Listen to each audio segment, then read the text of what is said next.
Hello, my name is Jim McNeil. I'm the minister of Alva Parish Church, this church here, where John spent his probationary period.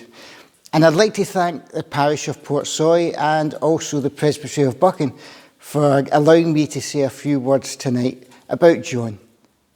The first thing I'd like to say is that isn't technology wonderful? I can honestly say that this time last year, I would not have been able to do this, or this, or this. Okay, used to, you've proven how clever you are, off you go. Never could trust those guys. And that's just a glimpse of how different things have been for churches over the last year. We have really struggled to work out how to do ministry in this ever-changing normal. And in many ways, ironically, that's what probationers go through in their last year and a bit. Within that probationary period, they go from being students with very little practical work to being flung in the deep end and having to work out how to do things in a very short period of time, because in that short period of time, they will soon become a minister in their own right. To be honest, John was the quietest probationer I had ever had. Although his calling was sure, how to express that calling was very unsure. He hadn't really worked out what his own voice had been, how he was to express God's love and care to others, not in a ministerial way to a congregation.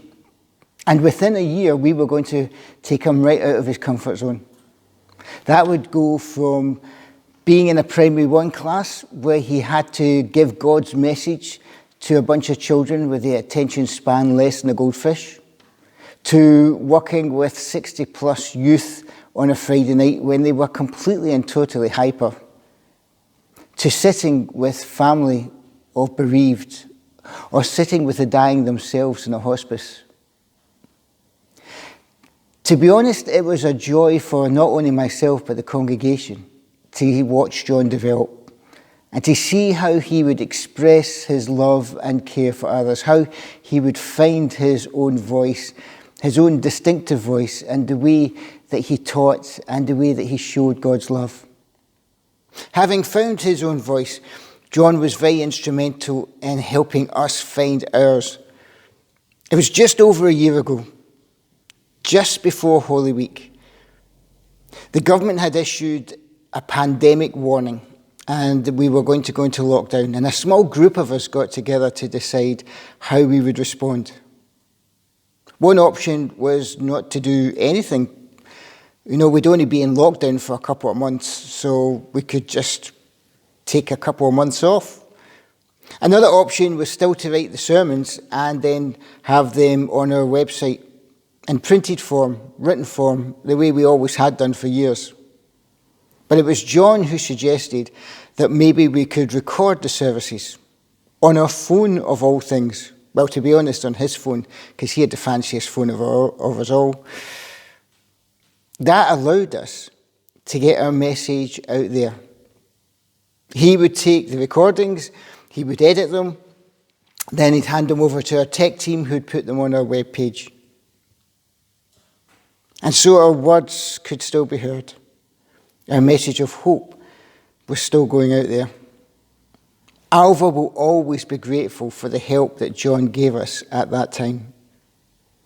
And I believe that because of his experiences in Alva, that his ministry now in Portsoy will be a very valuable one.